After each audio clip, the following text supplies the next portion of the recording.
My name is Irene, and I am 31 years old. The night everything ended didn't feel dramatic while it was happening. There was no shouting, no thrown objects, no slammed doors. We were sitting on the couch with wine glasses in our hands, the television playing something neither of us was really watching. Our wedding was 2 months away. Invitations had already been sent, deposits paid. I genuinely believed we were solid, that we were about to start the life we had planned together. He turned to me with a careful expression and said he wanted to be honest before we got married. My stomach tightened immediately. When someone frames a conversation like that, it's never because they're about to say something harmless. I asked him what was on his mind, already bracing myself. He asked if I remembered the woman he dated before me, his ex-girlfriend he'd always described as fine and nothing serious. I did remember. She had come up briefly when we first started dating, dismissed casually, like a footnote. He took a breath and told me the truth he'd apparently been carrying around for years. He said he had been deeply in love with her. He said he wanted to marry her. He said she chose her career, travel, and independence instead of settling down with him. I listened, confused about where this was going, until he smiled at me. He told me that after that relationship ended, he met me, and I was perfect, stable, ready for commitment. Someone who wanted marriage and children, everything she hadn't wanted. He said it like he was complimenting me. Then he said the words that changed how I saw him forever. He said I was his backup plan and that it had worked out perfectly. He actually said backup plan out loud, smiling, like I should feel lucky to be the option that stayed. I didn't yell. I didn't cry. I stood up, walked to the kitchen, refilled his wine glass, and handed it back to him. I thanked him for his honesty. He looked relieved, even pleased, as if he'd passed some invisible test. Then I asked him one question, calmly and clearly. If she showed up tomorrow and wanted him back, would he go? His smile disappeared. He said it wasn't a fair question. I told him it was the only question that mattered. He hesitated, said it was complicated, said we were engaged now. He couldn't say no. That was enough. I walked into the bedroom, grabbed my laptop, came back, and opened it on the coffee table. When he asked what I was doing, I told him I was canceling the wedding. He laughed at first, then panicked when I made the first call. I canceled the venue, accepted the loss, and asked for confirmation. He started crying, apologizing, blaming the wine, saying he loved me. I told him he loved that I was safe and available, and that wasn't the same thing as choosing me. I wasn't angry. I was done. Morning came without the heaviness I expected. I didn't wake up wondering if I'd been too harsh or if there was a way to walk the words back. Instead, there was a clean, steady certainty, the kind that settles in when something finally makes sense. I made coffee, opened my laptop, and finished what I had started the night before. One by one, I canceled the rest of the vendors. Each call followed the same rhythm: polite sympathy, a reminder about non-refundable deposits, and a confirmation email that landed like a quiet click of a lock turning. By noon, the wedding no longer existed anywhere but in memory. The money was gone. The future I'd been offered, one built on being second, was gone too. He paced while I worked, cycling through disbelief and panic. He told me I was throwing away years over a poorly phrased sentence. I asked him why honesty only mattered when it cost him nothing. He said I was being dramatic, that everyone compares options at some point. I told him comparison wasn't the issue. Hierarchy was.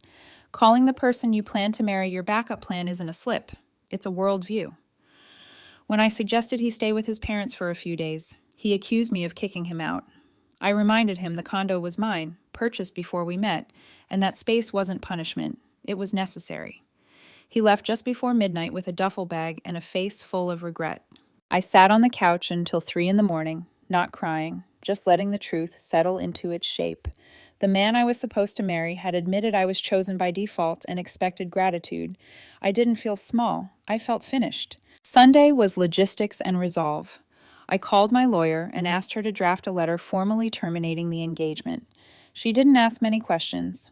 By the afternoon, my realtor walked through the condo, measured the light, and gave me a listing price. I signed the paperwork without hesitation. I didn't want to live in a place that echoed with a smile attached to the word backup. By evening, the listing was live. I closed my laptop and cooked dinner for one.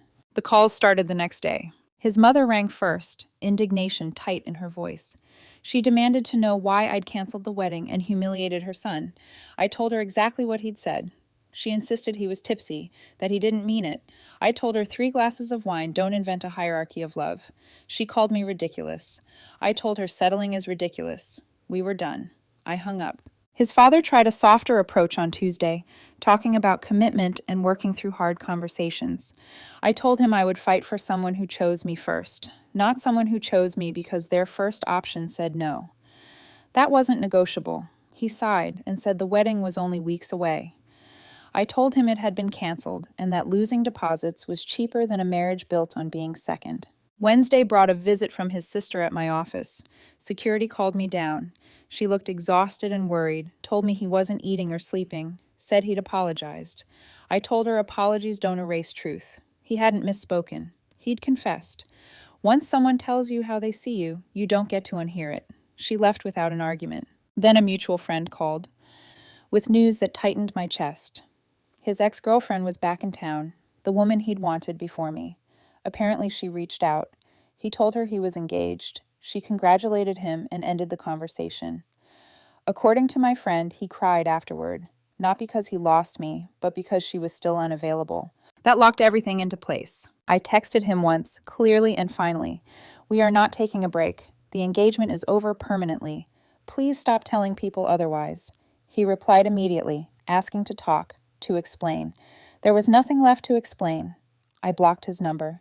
By Friday, he showed up at the condo at dawn, knocking, pleading.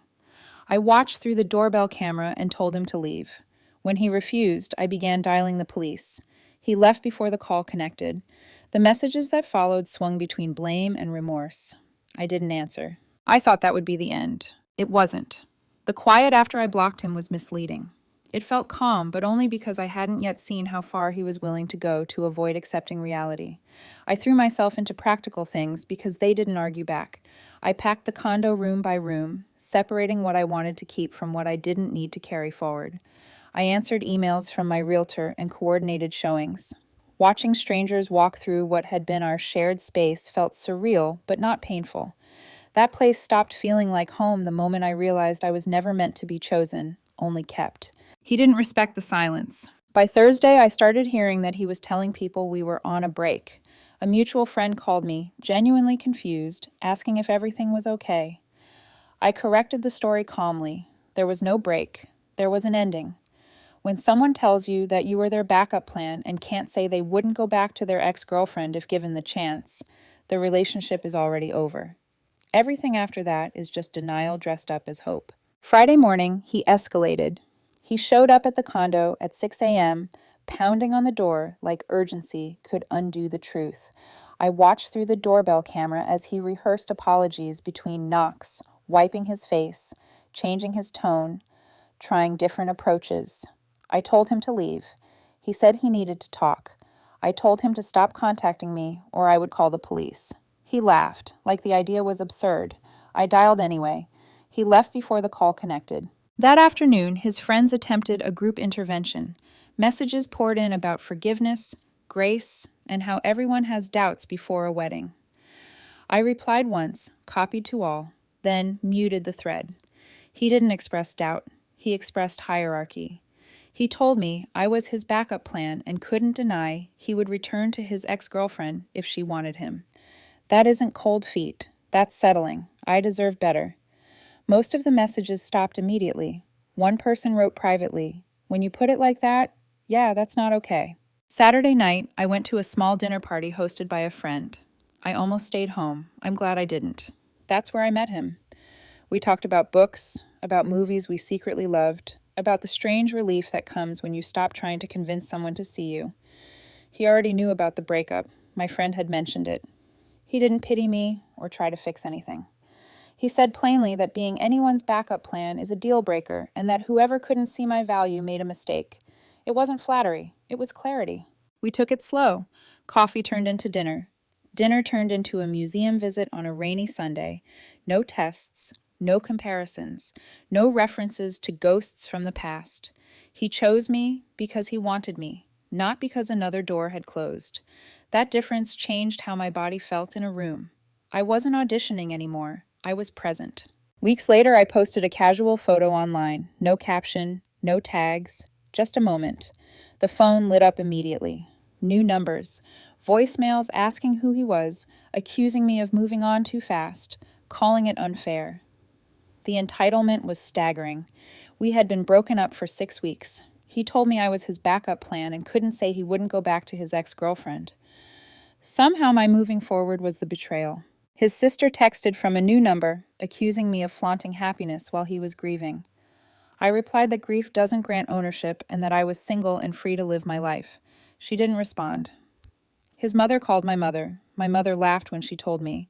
She said his mother asked why I couldn't be patient. My mother asked why patience was only expected of women who were treated as second choices. The call ended quickly. Then he crossed the line. He showed up at my new apartment building one evening, having found the address through someone who should not have shared it. Security called me downstairs. He insisted we were supposed to be working things out. I told security to ask him to leave.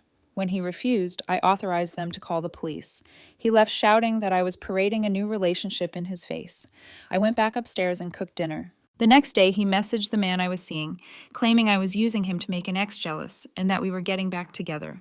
The man I was seeing showed me the messages without drama, asked if I wanted him to respond, then blocked the number when I said yes.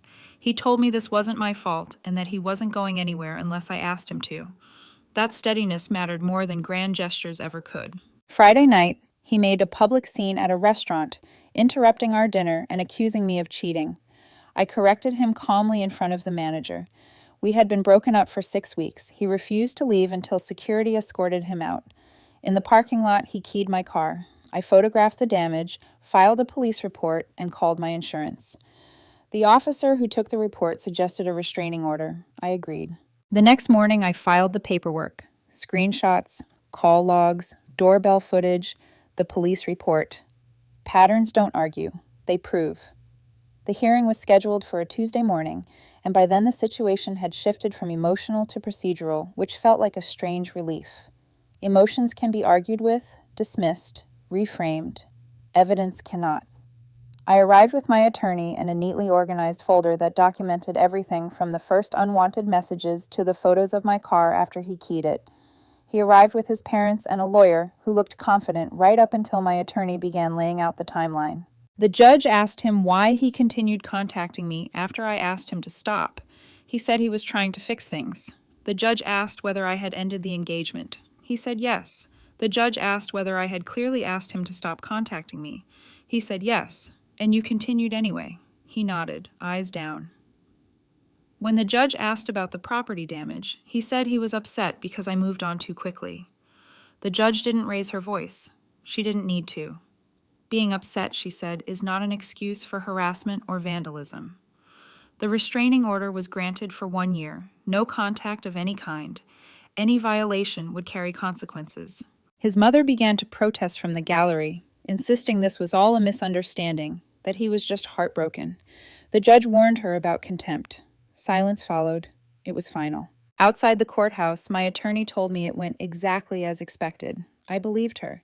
The feeling that settled into my chest wasn't victory or vindication, it was safety. The kind you only recognize once you've lived without it. After that, things resolved themselves quickly. Mutual friends chose sides, most drifting away from him once they understood that the words backup plan weren't a slip of the tongue, but a clear statement of how he saw me. A few people thought I was too harsh for ending a long relationship over one conversation. I let them go. Anyone who believes being chosen second is something to work through isn't someone I need close to me. I heard through mutuals that he tried again with the ex-girlfriend he'd always wanted, the one who chose her career over him years earlier. She wasn't interested. She had a serious partner and a life that didn't include revisiting old options. That rejection hit him harder than our breakup ever did because it removed the fantasy that he still had something better waiting. I wasn't the obstacle. I was the alternative. The condo sold above asking price. I used the proceeds as a down payment on a small house in a quieter neighborhood closer to work. The first night there, I slept without waking up to check my phone. That alone was worth everything I'd lost in deposits. The man I'd met at that dinner party, and I kept seeing each other, slowly and intentionally. No rushing, no tests, No comparisons. He never asked me to compete with a ghost. He never implied I should be grateful to be chosen.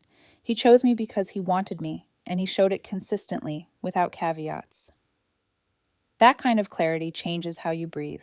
There was one final attempt through lawyers, a request for closure framed as an apology. My attorney responded with 2 sentences. There is a restraining order in place. No contact means no contact. Seek closure in therapy. That was the end of it. Sometimes I think about that night on the couch, the wine glass, the smile, the word backup plan delivered like it was a compliment.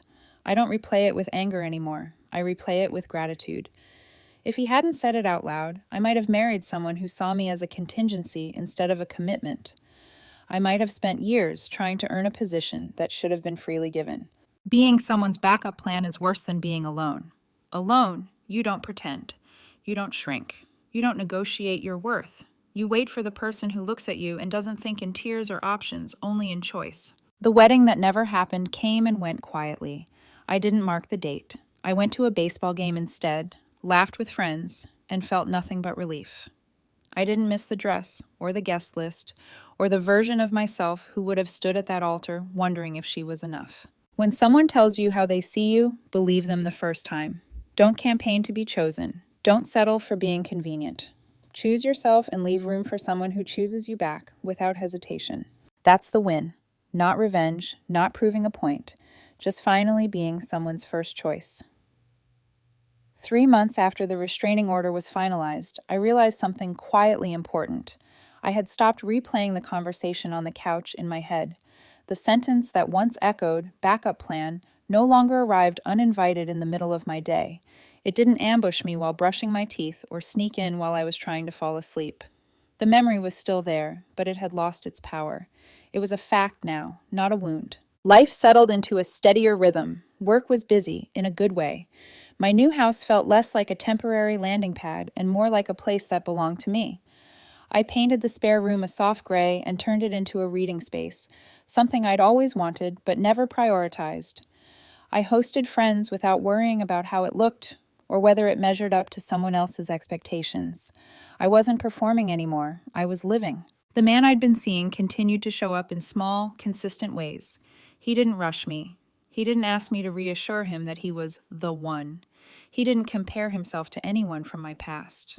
When I told him I wasn't ready to define things too quickly, he nodded and said, "That's okay. I'm not in a hurry to be anything other than present." That sentence stayed with me longer than he probably realized. One evening, while we were cooking dinner together, he asked me something gently, almost cautiously. He asked if I ever wondered whether things might have been different if my ex had never said what he did, if the wedding would have happened, if I would have been happy. I didn't answer right away. I thought about it honestly. Then I told him the truth. I said the wedding probably would have happened, yes, but happiness built on being tolerated instead of chosen always cracks eventually. I said it would have shown up later, maybe quieter, maybe after children or stress or loss, but it would have shown up. Being someone's backup plan doesn't stop hurting just because you put a ring on it. He didn't argue. He just said, "I'm glad you didn't stay." That was it. No speeches, no promises, just clarity. A few weeks later, I ran into someone I hadn't expected to see again. It was his sister, the one who had shown up at my office months earlier asking me to talk to him. We crossed paths at a coffee shop near my work. She hesitated when she saw me, then walked over, looking uncertain. She asked if she could sit for a minute. I said yes. She didn't defend him. She didn't ask for forgiveness on his behalf. She told me she finally understood why I walked away. She said that after the breakup, things about his past relationships started to make sense in a way they never had before. The pattern of always wanting what he couldn't have. The way he framed commitment as a consolation prize. She admitted that he'd been struggling, not because he lost me specifically, but because he lost the narrative that he was the reasonable one.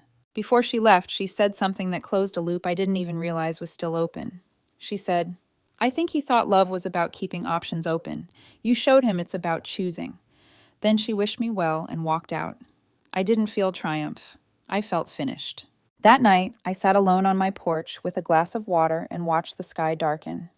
I thought about how close I had come to shrinking myself into a role I didn't earn and didn't deserve. I thought about how easily I could have stayed, how many people would have told me it was normal, manageable, workable. And I thought about how dangerous it is to confuse being chosen with being kept. Being kept means you're convenient. Being chosen means you're wanted. The difference matters. The wedding date passed without ceremony. I didn't feel the need to mark it or mourn it. Instead, I spent that weekend hiking with friends and cooking dinner afterward, laughing until midnight. No one asked about my ex. No one asked if I regretted anything. And for the first time, I didn't feel the urge to explain myself. I didn't win by proving him wrong. I didn't win by moving on faster or better. I won by refusing to accept a love that required me to stand in second place and call it security. If there's one thing I know now, it's this. When someone tells you that you are their backup plan, they are not being cruel. They are being honest.